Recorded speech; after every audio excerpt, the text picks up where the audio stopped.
Wood, stone, feather, and bone, roar of the ocean, guide us home. Willow, sea, redwood tree, holler the wind, come set us free.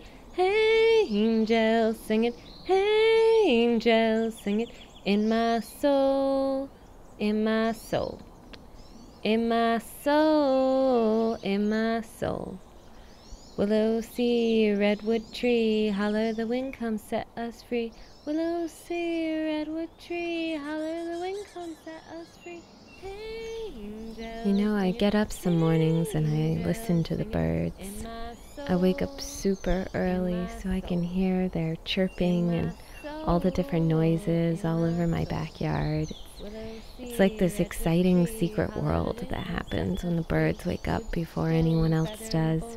Before the sound of traffic on my street, I first hear the chirping of the little ones, and then the bigger ones, and then all of a sudden it's a crazy chaos chorus of beautiful sounds.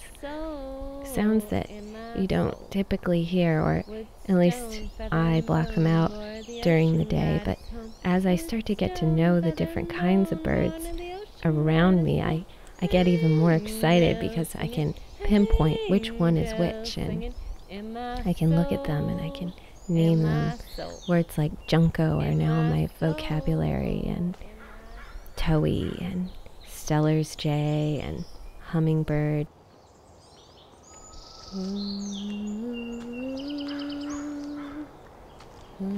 I wake up and I listen to the birds. I listen to them so that I can feel closer and connected to God, closer and connected to this world and this earth, because I know that those little bird noises are what's going to keep us going. Just understanding that they're there and we're here and we're all together and we're all trying to make this planet beautiful in some way, in our crazy weird human ways and in their crazy bird ways. I feel like this is my church. Listening to their chorus, that's my church.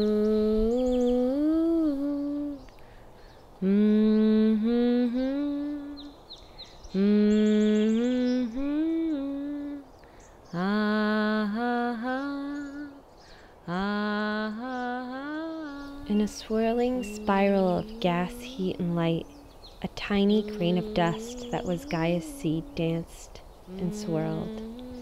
Throbbing and pulsing with an electric passion, she drew to her other grains, other seeds, until together they formed a ball, spinning and dancing in the lens of radiance that was to become the sun. The dancers flung out their arms, swirled their skirts, bumped up against each other, and fused, growing larger and larger, spinning and dancing faster and faster. They were drawn toward each other by the passionate pull of gravity, at times colliding in a fiery death, at other times in a mating union, until at last the planets congealed into their orbits, circling a fiery sun. Gaia was hot, her surface erupting in plumes and rivers of fire, her face bombarded by missiles of rock that left her pockmarked with craters and seeded with ice and the chemical prototypes of life. Slowly, slowly she cooled down. On her surface, packets of energy frozen into form combined and recombined. Ice melted to primordial seas that washed a rocky shore. Lightning struck, waves rolled to shore and retreated. The soup of energy was boiled and cooled, dried and immersed again and again. Bubbles formed thin skins that enclosed crystalline strands of frozen energy, organized in a radically new way, a way that conveyed information, that communicated instructions for reproducing itself. The double helix of DNA was life's first creative leap, the one that allowed all others to follow. Life was born.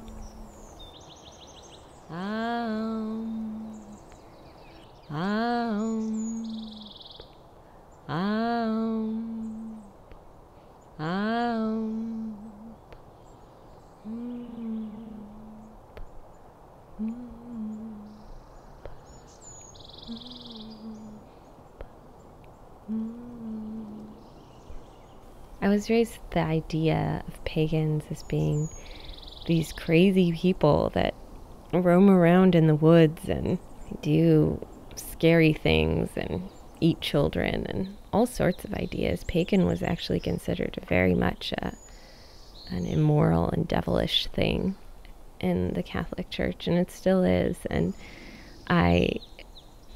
when I became a teenager, I think I was really into rebelling, and maybe there's a part of that identity that made me want to rebel.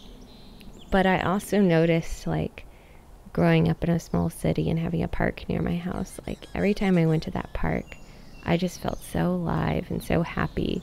And every time I went to church, I felt so dead inside and so cold, and so like all the power was taken away from me, and I basically had to apologize for existing. But when I was just walking around and being with myself in nature, I could just be me. I didn't have to apologize for existing because everything was existing, and I could really see how much everything was existing.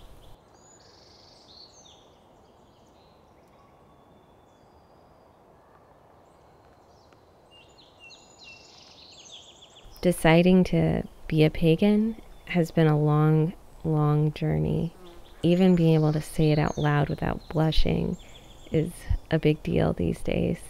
I still wonder, like, if those nuns that taught my grade school knew that I was now a pagan, how they would feel.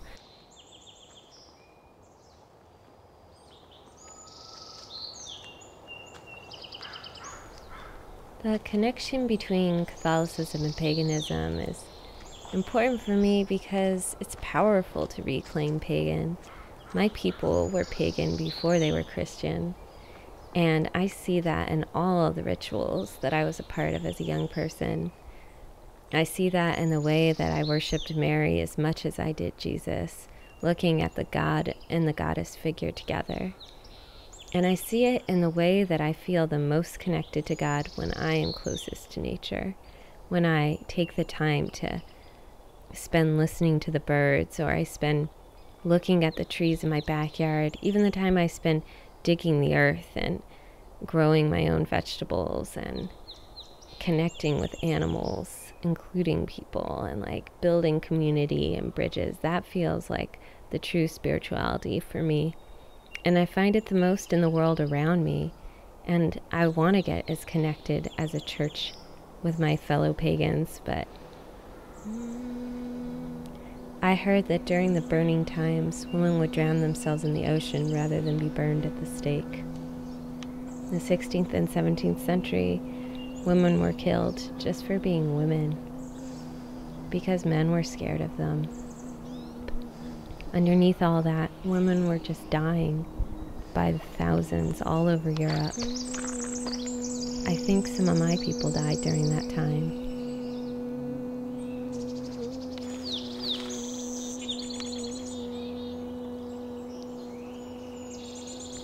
And yet, the consciousness, the idea of eminence still lives on.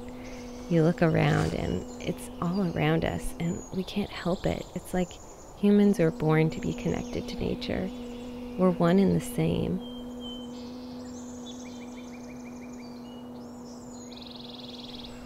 There's this idea of good citizenship when you're going to church, that you're being a good person, following the rules of society. Being a pagan, you can't really go to a church and say, okay, now I'm being a good citizen by going to my pagan church, because your church could be the park down the street. In fact, it often is. And making that time and space in my life to actually go to the park and sit with the trees and listen to them, that's connecting with the divine. That is a masterpiece in and of itself.